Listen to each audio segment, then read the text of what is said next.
Okay, so hi, thank you for having me. I mean, we're quite a small group, so I think it's probably easiest if I try and speak for a little bit and then make things as interactive as possible. And I'll probably need a little bit of a sense check from you as to, I don't want to kind of repeat things that are very obvious. So just a very brief introduction. As Leon said, I'm Danielle and I work for Yachad.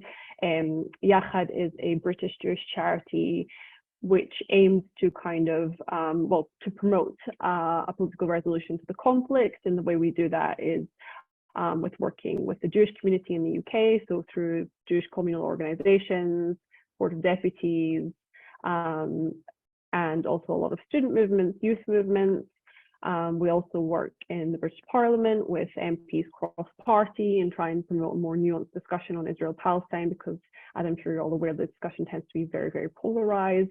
And we also work with and support lots of partners on the ground. That's some of the work that I do. And also my colleague Stav, who's here.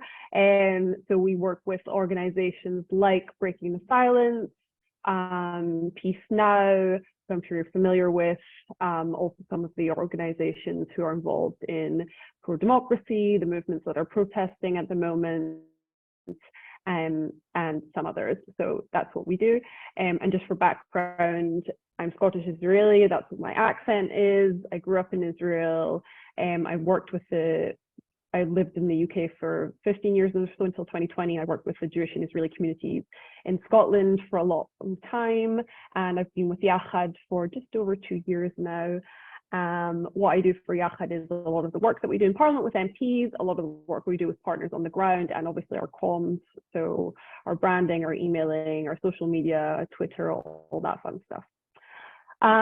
So I guess we're here to talk about Israeli politics, which is unfortunately my favorite and least favorite subject. So I'm assuming that everyone's aware of the current Israeli government structure. Should I quickly just go through a high level, or? It's probably worth just going through it at a very high level just to make sure everybody's aware and we know where we stand. Yeah. Fine. So the current Israeli government, which is rightfully tagged as the most right-wing government in Israel's history, is made up of 4 parties and is led by Benjamin Netanyahu, who was first elected 27 years ago, but has been in leadership on and off for well over 15 years. So Netanyahu leads up the Likud, which is Israel's largest party. It's a right-wing party. I always ask people when talking about Israeli politics to move away from a European lens when looking at things, because what you would classically refer to as right-wing and left-wing isn't necessarily how it works in Israel. So the Likud is technically economically right-wing, but many of its policies aren't. It's theoretically not particularly anti-LGBTQ or anti-progress, but it has moved more in that direction as it supported more right-wing partners. And much of its platform recently especially is about supporting Mizrahi, so Jews, so Israelis from Middle Eastern backgrounds. So that is the largest party in Israel, led by Benjamin Netanyahu. And the partners with whom he's formed a government is, first of all, the 2 Haredi parties, so ultra-Orthodox Jews, United Torah Judaism, and Shas. And the difference between those 2 parties is, again, a Mizrahi Ashkenazi difference, Ashkenazi being European Jewish and Mizrahi being Middle Eastern Jewish, which, again, I keep mentioning because it's something that really rules the narrative in Israeli politics at the moment, which we haven't seen really since the 1980s, probably, to this extent. And that's been used by a lot of populist politicians to get into power. And last but certainly not least, the party in this coalition, which is the most far-right party, is the religious Zionist party led by Bezalel Smotrich. It's actually a group of 3 parties that never used to make the cut in elections. Netanyahu proposed the idea of uniting them under the umbrella of the religious Zionist party, which is how they first got into government, and then how they have since grown. Religious Zionist party I mentioned is led by Bezalel Smotrich. The other 2 parties in that umbrella are Otzma Yehudit, Jewish Power, led by Itamar Ben-Gvir, who I'm sure you're aware of, and we'll talk about more, and Noam, led by Avi Maoz, which is mainly an anti-LGBT party, which talks about family values, very similar to the kind of American Tea Party evangelical method of dealing with things. So those are the main parties, and the thing that you probably have heard about the most is the judicial reform, which has caused the many protests in and out of Israel, and also what many political leaders across the Western world have expressed concern about. So the judicial reform, or the judicial overhaul, depending on how you choose to tag it, is essentially an attempt to weaken Israel's Supreme Court and thereby remove checks and balances on the Israeli government. Keeping in mind Israel, I think very often this gets compared to the American politics system. Completely false comparison. Israel does not have a Senate and a Congress. Israel does not have the difference between federal and state politics. Like the structure is completely different. And so there is no comparison to America. So I will push that aside, and I can send some articles on that if people are interested. So basically the Supreme Court is the main and only way of keeping checks and balances on the government. And the government, and especially Netanyahu, have both a personal and political interest in collapsing or getting rid of the Supreme Court. The three main elements of the reform are, first of all, the override clause, which you may have heard of, which essentially means that if the Supreme Court rules that something that the Israeli parliament, the Knesset, a law has been passed, if the Supreme Court rules that that law is illegal, the government or the Knesset can vote to override the Supreme Court and make its decision useless, essentially. Now, the initial proposal that was put forward was that the government would only need one vote majority to do that, which is nothing, and any sitting government could therefore override any decision made by the Supreme Court, which is obviously very worrying. They're now in negotiations, and that number may change, but we'll see what happens, and I'll get into that a bit more later. The other element is changing the role of independent legal advisors, which currently are independent, to politically appointed legal advisors, and making it so that their advice is no longer binding and solely kind of can basically, if legal advisors say that something that a minister is trying to promote is not legal, they can ignore them. And then the third element, which again has been really used in right-wing campaigns, is changes in which into the way in which Supreme Court judges are elected. I won't get into massive details on it, but again, I can send you briefings. But at the moment, it's kind of an equal measure between the opposition and the coalition and how they elect, as well as independent judges.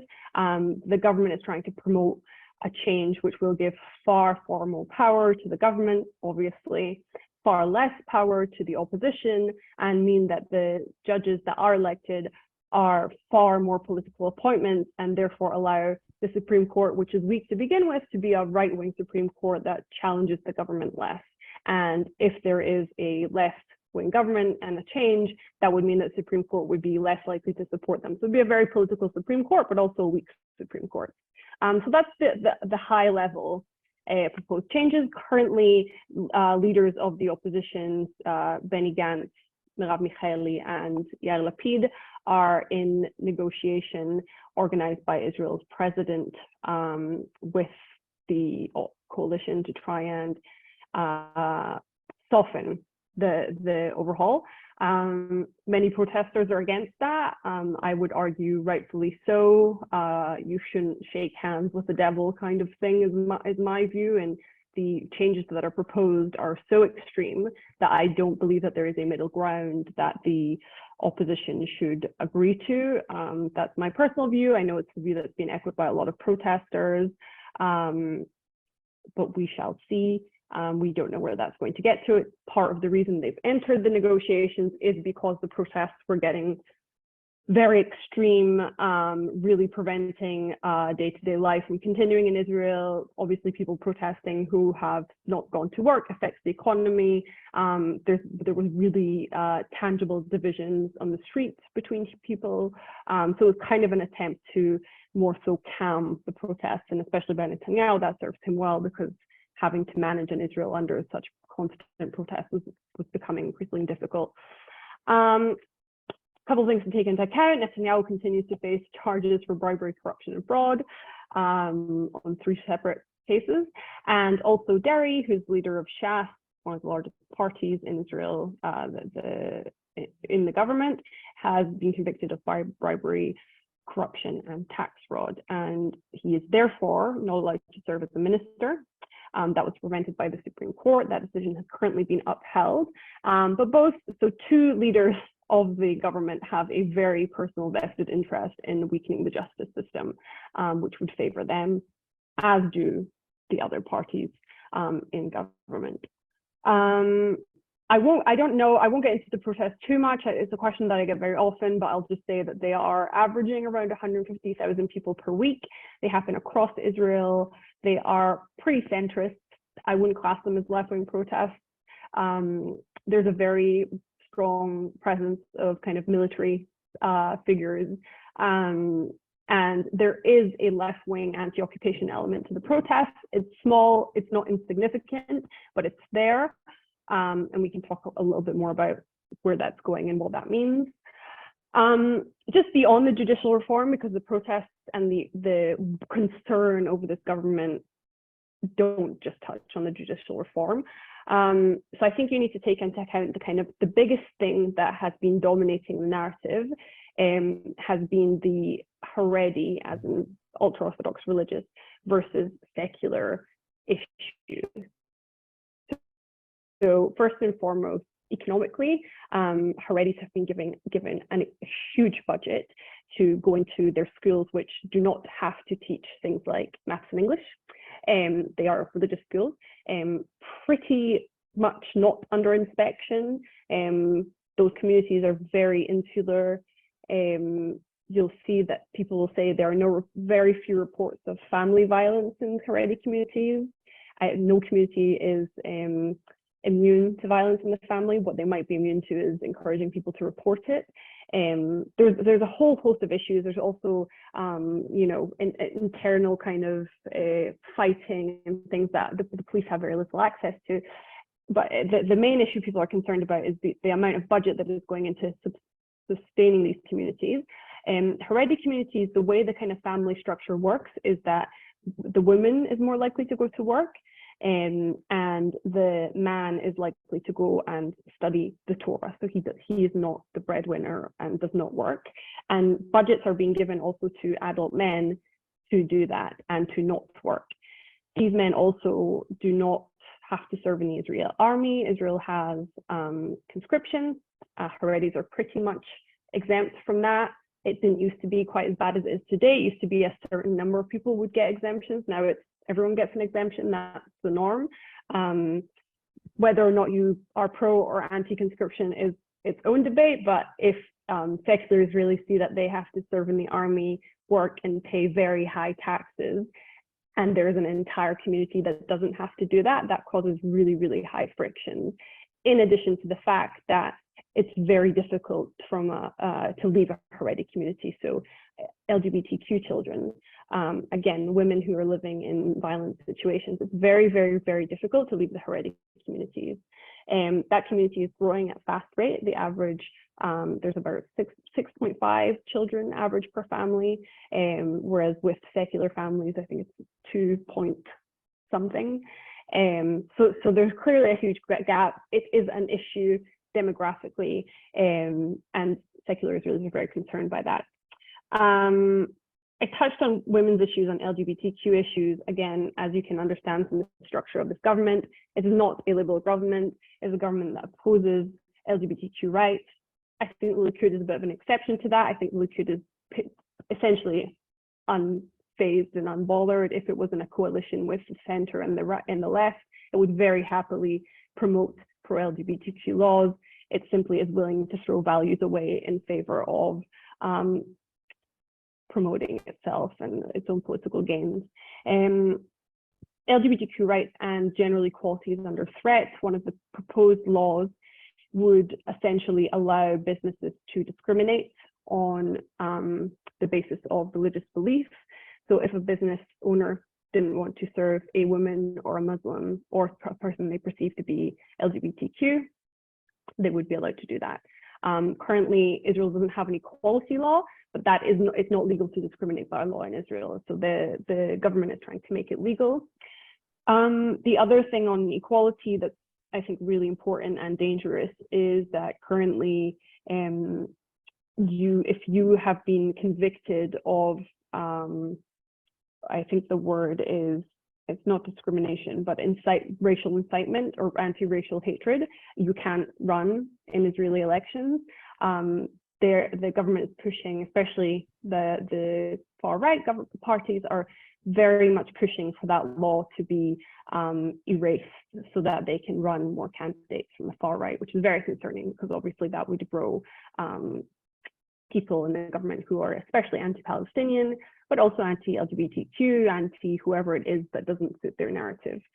I think the two things I just want to touch on as well is there's a couple of laws attempting or in progress at the moment that are against the flying of Palestinian flags in Israel. So currently it's not illegal to fly Palestinian flags, but the police can, in certain occasions, if they deem it to be an issue for whatever reason, they can prevent Palestinian flags being flown, but they're not technically illegal. Several laws they're trying to pass in this government to make it illegal to fly Palestinian flags. Clearly, this is an attack on Palestinians and Arab Israelis, but it's also an attack on the left, on freedom of speech, on anti-occupation movement, and in particular, they're focusing on this happening in campus. And the other thing is attacks on NGOs. And one of the most frustrating thing, I think, for the diaspora is that there are attempted laws being passed to try and misuse the international definition of anti-Semitism to deem NGOs like Breaking the Silence as being anti-Israel, as promoting BDS, as whatever you want to call it. They're trying to find ways in which to ban the work of NGOs, but also to prevent funding coming in from abroad for various NGOs. And so that's another concern. And that this isn't going to be just, you know, NGOs that relate to Israel-Palestine. It's also going to be pro-democracy NGOs. These are the kind of things that you often see slip down. On the Palestinian issue, we can kind of get into it, but the main thing is that we know that there's obviously been a round of violence with Gaza. It felt very politically motivated. It was quite unclear where it came from, but it very neatly solved a political crisis for Netanyahu and also raised his numbers in the polls, which is to be expected. Netanyahu had dropped quite significantly in the polls and he's gone back up to a kind of comfortable place. Also in terms of the West Bank, we've seen a huge number of settlements being illegal outposts by Israeli laws being legalized, which was a demand made by Itamar Ben-Gvir, but also an expansion of settlements and an attempt to kind of de facto annex the West Bank. And the other thing is also, we know that the way in which the Likud functions and its hope is to strengthen Hamas in order to weaken the PLO. This isn't a conspiracy. They've said it out loud plenty of times. That is the goal by which Netanyahu and his colleagues wish to break down Palestinian politics, is to make it so that it's unfeasible for a Palestinian state to be created.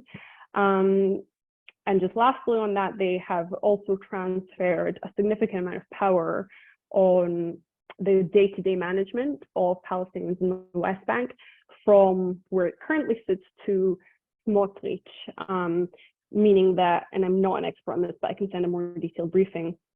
Essentially, the transfer of power is no longer held by the military as an occupying power, but by the Israeli government internally, and therefore, again, de facto, we've moved that power from accepting it as occupation to accepting it as a kind of annexed amount of power.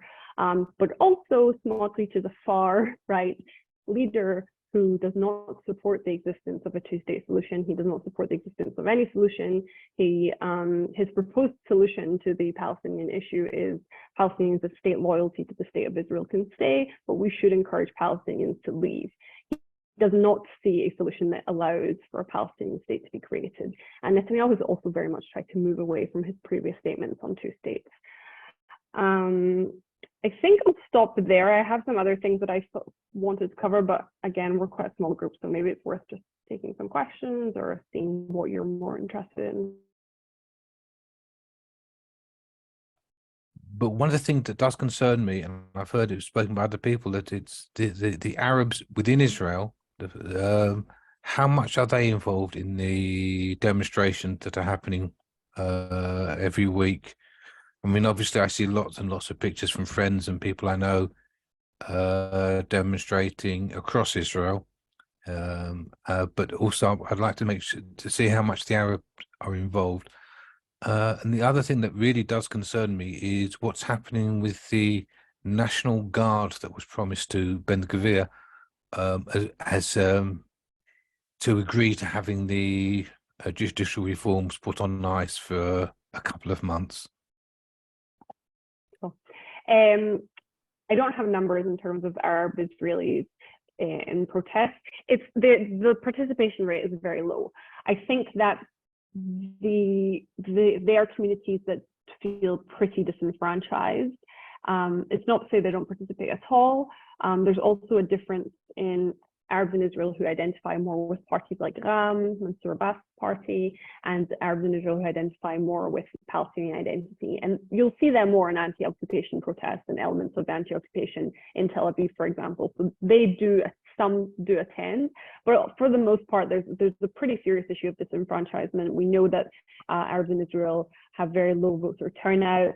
And also, kind of, I think that the day-to-day issues in their communities aren't massively being dealt with by protest leaders, so there isn't real representation. Maybe that's also some blame for their own politicians and where they aren't getting in their own. I say that in the sense of the parties like Ram, who are deemed to represent those communities. So one of the major issues for Arabs in Israel at the moment is crime. The number of people who have been killed in Arab communities in Israel has tripled since last year. It's really a serious crisis. There's a huge amount of, and we're talking about innocent people, children, women who are killed because the amount of crime that has been happening and is not being tackled.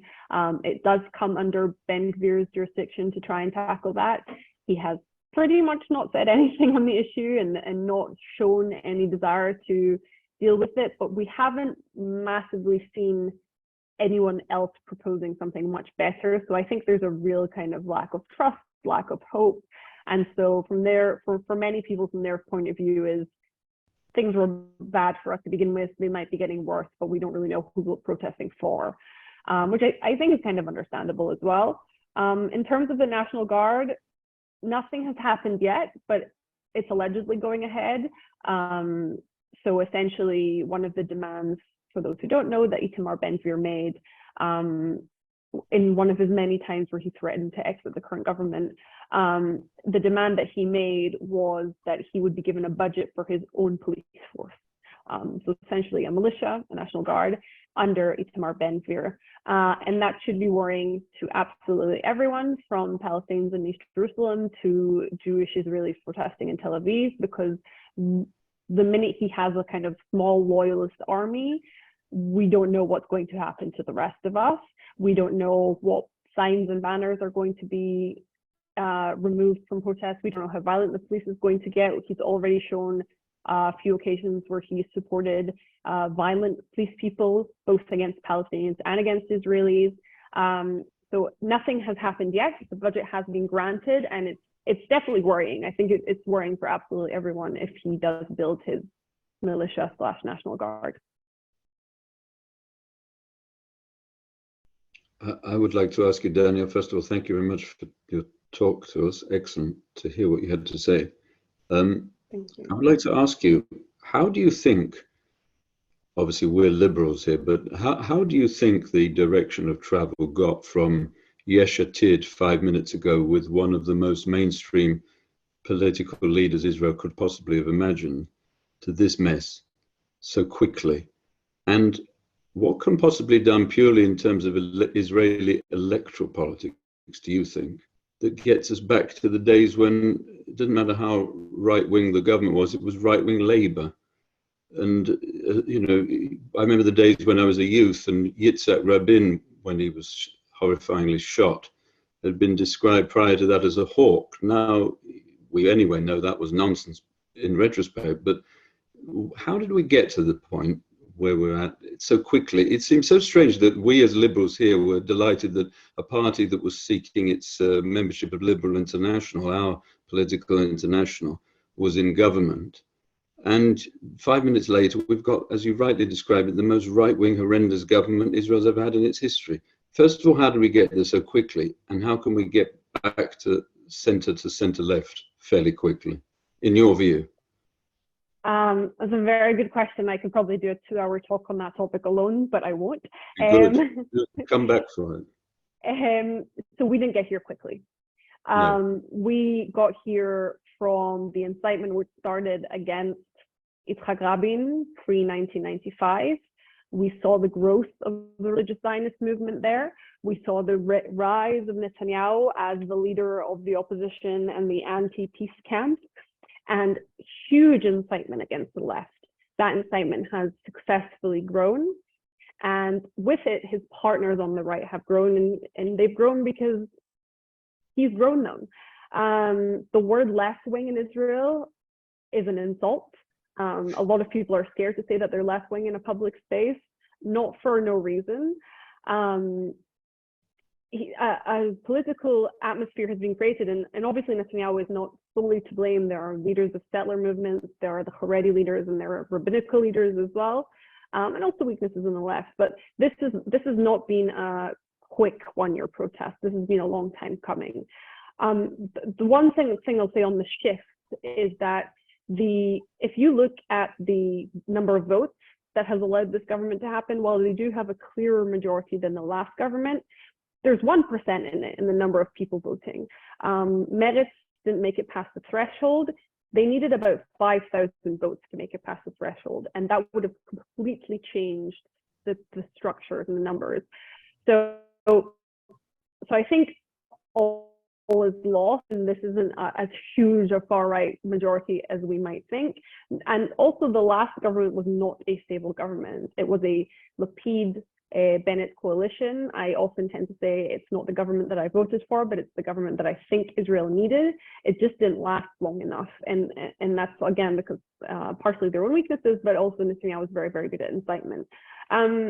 Listen, I think Israel is a country which is led by fear and populism, and when you have an enemy that is on your doorstep, or a perceived enemy on your doorstep, it's very easy for populist leaders to take hold of that and use that to gain power. But also, we don't have a very strong opposition. I have respect for Lapid for what he's done, but between him and Gantz, have they been a hugely effective opposition to Netanyahu? Not really. There are very clear weaknesses in the opposition parties between Labour, Yachad and Blue and White, or whatever they call them. Now I don't know how to say in English, the Gantz party. They're very clearly divided. The infighting is constant. They should be united in one goal, which is taking down this far right government. Instead, what they've done is go one step towards them and enter negotiations. So every time the right wing in Israel goes further to the right, we take a step towards them. And this happened in '95 as well. Rabin was killed. The nation was shocked. Everything was horrific. But we said, okay, wait a minute. We need to understand religious Zionism better. We need to understand the perspective of settlerism better. So we took a step towards them. And this tends to happen very often. We can see we take a step towards them and they go further to the right. The left has not gotten more left in Israel. And so, but the center has shifted more to try and understand, but therefore empathize with and not say, we are not accepting this. I mean, even the furthest left non-Arab party in the current Knesset is Merav Michaeli's Labour. And I have, again, respect for a lot of the MKs there, but it's not a strongly anti-occupation party. We don't really have that within the Jewish parties at the moment. So I think there's been a lot of weaknesses and not offering a strong enough opposition, which would give those votes and the people the reason to go out of their homes and vote. But yeah, again, it didn't happen quickly. I think it happened over the past however many years since 93, 94, and it's been a very successful process. And I don't think it's been a process that's been done by accident. I think that this is not the ideal government that Netanyahu wanted.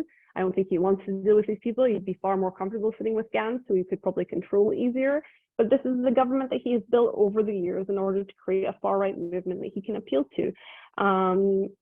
And he's used the settler movement, and he knows the strength that he has with the anti-Palestinian narrative and the pro-religious narrative, and it's very easy for him to unite people on that basis. And I think it's worked really well. In terms of what the Israeli electoral politics, what can be done, kind of what I said about the left and the center being far more united in what they actually stand for, rather than making moves towards negotiations and coming to the table with the right. That would be nice. I think a left that tells people what it's for and what it's against is kind of missing. There are issues in the electoral system also, this kind of fear of working with Arab or Palestinian parties, which again is a Netanyahu thing, because if he wanted to, he would work with the Palestinian parties and has already offered to work with Ram. But also one of the issues in Israel is that in every election, the average number of parties that runs is 30 to 40 parties, and usually less than 15 make it into government. And so that is a lot of votes that have been wasted. There's a lot of votes have been wasted. And part of the reason that it doesn't change is because it's in favor of those in power to have those votes be wasted. Because usually they're not going to be votes that strengthen the people in power, right? If the people who vote for small parties are usually not in favor of the parties in power. And so it's in their favor to have that system. And so if you have thousands of votes wasted in an election where 4,000 votes could have made a massive difference to the balance of power, that's quite significant. My own view on Netanyahu, I think, is quite well known. That I think he would do a deal with anybody who would keep him out of jail. He doesn't care. He doesn't think anything further about than staying out of jail. Correct me if I'm wrong. If you think I'm wrong, Danielle, but I think that's the end, the long and the short of it. So I think, and this could be true or not true, but I do think there's truth to it. I've spoken to people who worked for Likud for years now, and their observation on Netanyahu, and I think it kind of feeds into the King Bibi narrative. He truly believes that he is the only legitimate leader of Israel. He really does believe that. He is completely a self-interested politician that wants to remain in power. He wants to stay out of jail. He wants his supposedly good reputation to be good. But he does truly believe that he is the only person who can lead this country and do it well. And I think that's part of what drives him as well. Is there anybody who will manage to unseat him in 3 years, 4 years' time? If they allow for an election to be called in 4 years' time. Yes, there was that. It depends.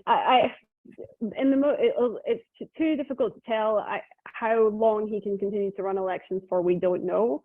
I mean, until 2 months ago, Gantz and Lapid were leading in the polls again because there was no confidence in him, and it's not ridiculous to assume that that's going to happen again, because it'll take a couple of waves of terror attacks, another round of violence with Gaza. I don't see how the situation with the West Bank and Gaza is not going to explode or implode. I just can't see that. Also, violence in the Arab communities. There are no borders between Arabs and Israelis in Israel so far, thank God. But that violence is going to spill into Israel. It already has. And so I think the more people feel that their security is being threatened, and this is not a government giving them the security that they've hoped for, people will move away from this government, because that really is what they've been promised. But we'll see. Unfortunately, I think it's going to get worse before it gets better. I don't know if it's just up to Gantz and Lapid, or perhaps we'll finally see another leader. I think Merav Michaeli is probably not going to be running by the next election. She is going to be replaced. And also, the left are going to have to come up with something to replace the current Meretz labor structure, most likely. I don't know how that's going to pan out, but yeah, it depends who the left put forward. Theoretically, do I think he'd be unseated? Yes. What's your opinion of the Arab political parties, RAM and the various parties that are still in the joint list? So I have a lot of respect for RAM. They obviously on a lot of issues are not, where as a very liberal, whatever, progressive person, they don't suit my politics on a lot of issues, including LGBTQ issues, including some womenist issues. However, they did show themselves to be very loyal to their main goal in the last government, which was dealing with issues primarily affecting Arab communities: crime, housing, roads, education. I don't see any reason that I didn't see them stop progressive laws from being passed. I didn't see them stop feminist laws being passed and so on. And so they acted clearly in the interest of the community that they sought to represent. I think that's admirable. I respect that completely. And I think that just because I don't agree with all of the values of RAM doesn't mean that they don't have a place in the government, in the same way that I agree with the values of Haredi parties, and I don't think that means Haredi shouldn't be represented in government.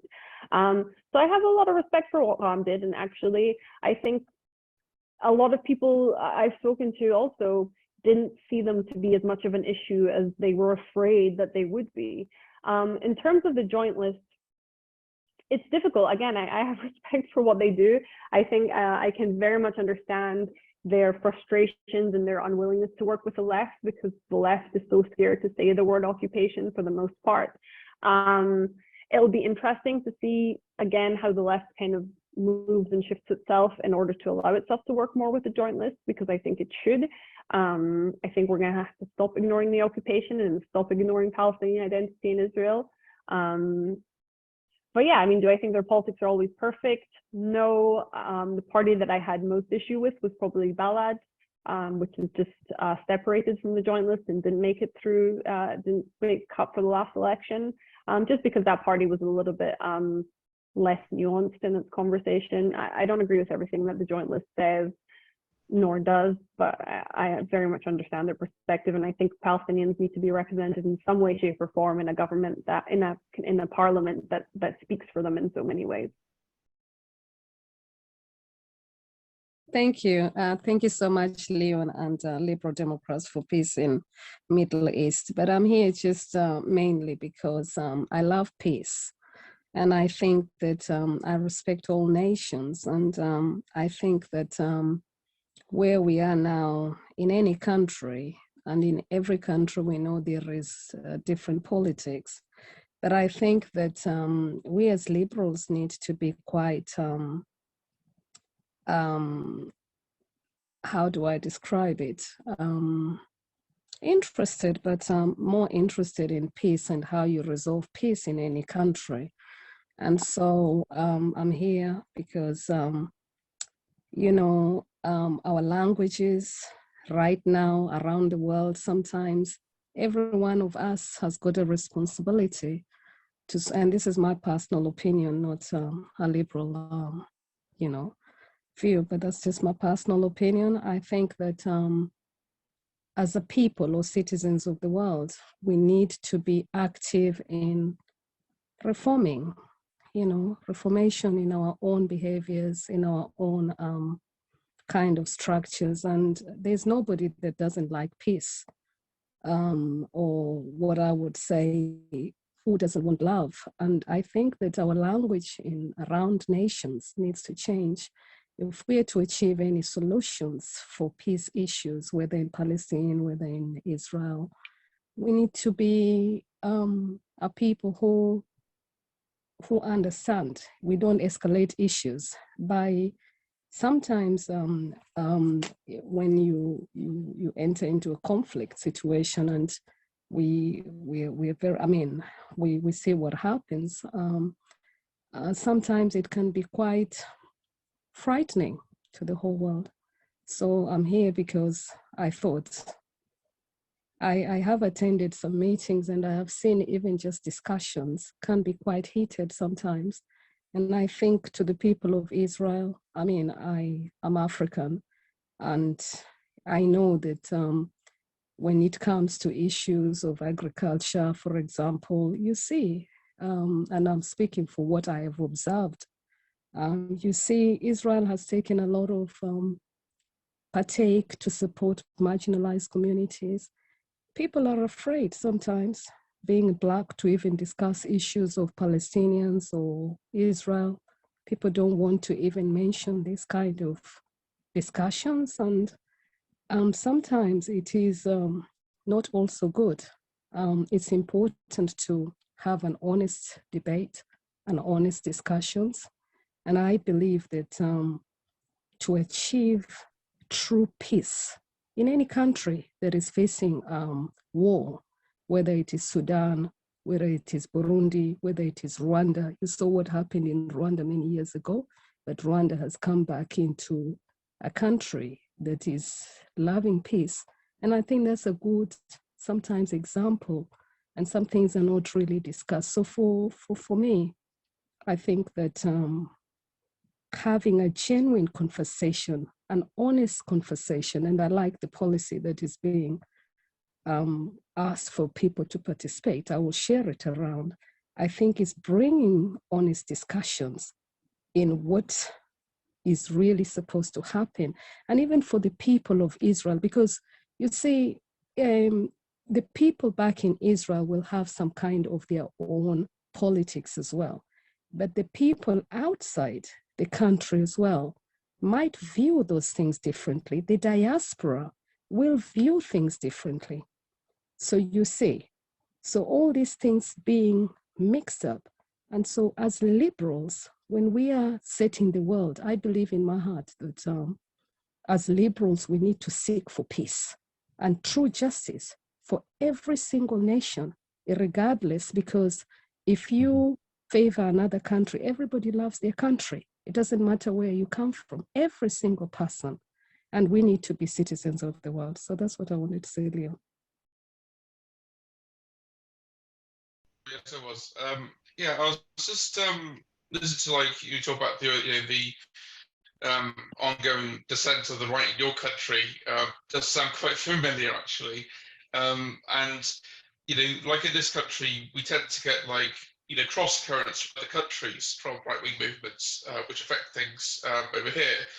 We got this stupid ongoing thing about wokeism, what's woke, and so forth, which is basically, the after dinner warm-ups from the US, and that affected by those cross currents.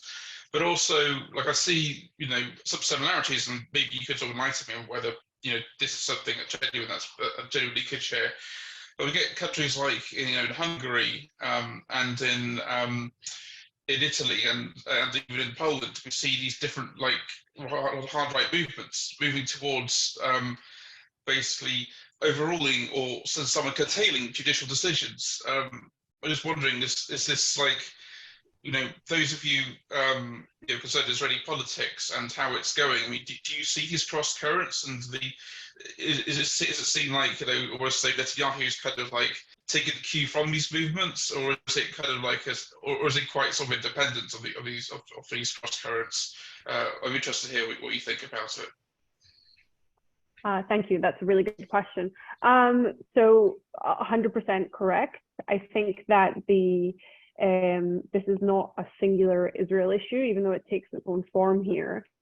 Israel is definitely trying to move towards a Hungarian model, which, as we know, is very anti-democratic, has suppressed freedom of press, is taken advice from Poland, Hungary, and even Turkey, even though we're not the greatest of friends with Turkey. So there are definitely similarities with other countries which have moved further to the right, further into anti-democratic movements. I think what's interesting, you mentioned the anti-wokeism movement. So to be honest, it's very un-Israeli, actually. A lot of the parties which currently are in power and the politicians which are in power aren't as anti-LGBTQ as you would expect them, for example, and aren't as against the participation of women in various forms and so on.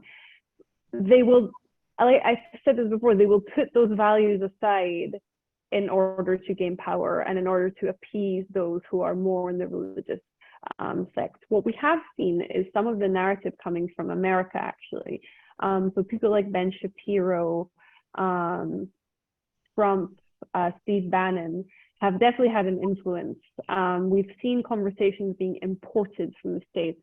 So a lot of the anti-trans debate, which is often a populist distraction, has been imported into Israel, even though it's really not a conversation in mainstream Israeli society, but it's kind of been imported from America, the trans debate, the anti-woke debate, as if Israel has this huge woke problem, which it doesn't. And it's really interesting because actually a lot of it's based on very American right-wing Christian, even evangelical issues. Even the abortion debate. Israel doesn't have a huge debate on abortion like America does. It's not a Jewish issue, but some of that has started to make its way here. Currently, it's low level, it's more in the extremes, but it is something to worry about because what these debates do is distract and cause kind of a massive clash of civilizations, a clash of values, and people tend to choose a side, which then allows governments to do whatever it is that they want to do.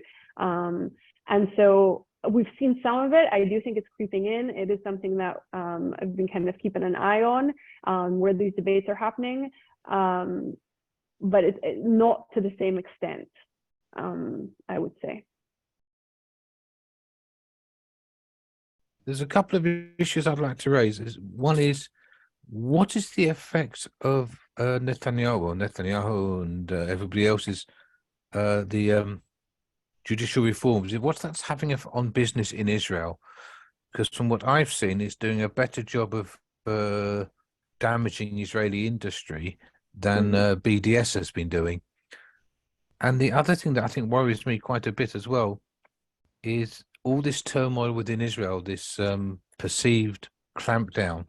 Many young professionals who would form the centrist, centre-left bloc who might remove Netanyahu are beginning to say, well, what's the point of staying in Israel? We might as well go and have a better life somewhere else. And many of them obviously are qualified enough to get jobs almost anywhere. Yeah. So economy is my weakest subject, so I'll give you what I know. So it definitely is affecting the economy. Israel's credit rating has gone down. There's been various spins in Israel saying it's not so bad, but at the end of the day, the value of the shekel has declined. So the numbers are there. There's a huge cost of living crisis, which existed before this government, during Netanyahu's other years in power as well. It's gotten worse. Cost of living has gone worse. Everything has gotten more expensive. It definitely has. We've seen a rise also in the past 12 months in terms of the cost of living. We've seen investors dropping out, and we've seen Israelis, and especially Israelis in high tech, say they're moving their money out of Israel. So their business is no longer going to be invested in Israel because they think it's safer to invest abroad, and also they don't want to put money into this government. And that includes pretty big high-tech companies. And we've also seen leaders of Israeli banks join the protests and say this is bad for the economy. We've seen economists around the world be very clear that they're against the judicial reforms. We've seen the impact. And again, the value of the shekel has dropped. I suspect it will continue to drop. I don't know what pace at, because again, I'm not an economist by any means. But people are really feeling it in their day-to-day lives here in terms of the cost of living, from groceries to rent. In terms of people leaving, I don't know the numbers. There certainly is an increase in people who are seeking to try and get foreign passports where they can. More people are, anecdotally, from kind of following conversations online, from people I know, more people are talking about looking at options of living abroad. I don't think, again, the numbers are there yet, but I imagine we're going to lose a pretty substantial percentage of that progressive population that you speak of. And also, again, it's enough for people to say our businesses, which we have and work and operate in Israel, are now going to invest more of their funds abroad and not in Israel. That's enough to hit the market. And like you say, it's done more than BDS has ever done to divest out of Israel. And that's what we need to do, because we got to hit them where it hurts, right? If the protests aren't going to work and if the negotiations aren't going to work, when people feel that the economy is being affected and Israel can't be the leading high-tech nation, that it claims to be, then that's going to present a real problem for Netanyahu and his colleagues. And how much longer can they continue to fund settlements and Haredi communities and so on? And so, yeah. One of the analogies I sometimes use is I refer back to the events of the Great Revolt in 7 CE when the Zealots in Jerusalem, and it's actually the anniversary today of one of the second wall being destroyed, more or less pulled the Jewish forces to pieces because they didn't follow their particular path. I think I can see exactly the same thing happen now with the Zealots in the Haredi side, and also the Zealots of the religious Zionists, who simply say, if you're not the only Zionism is our form of Zionism, which I personally totally reject. I don't think that's, I think is actually weakening Israel, not strengthening it. But yeah, and you've also seen more people move away from Zionism as a result of it, especially on the left, but in diaspora, we are seeing more and more young people reject Zionism, turn their backs on Israel. I think that's understandable, because this is not a country that they think represents them, and quite the opposite. It's a country that now works to promote every value that they see as being against them. So yeah, I can send this around if it's helpful, but I have a document that I made quoting various leaders of Israeli, like the Shin Bet and the Mossad, who have basically said that the religious Zionism element is the most dangerous element of this government, which seems to be the assessment of every serious major military and security leader in the past.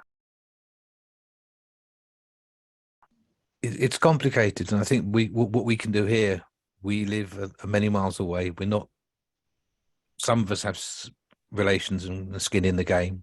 I include myself, but most Liberal Democrats don't, and it's very hard to try and push Liberal Democrats to get involved as much as I think they should, because I think it does affect us here. It has a big influence on politics around the world. For a very small regional conflict, it has a big influence around the world.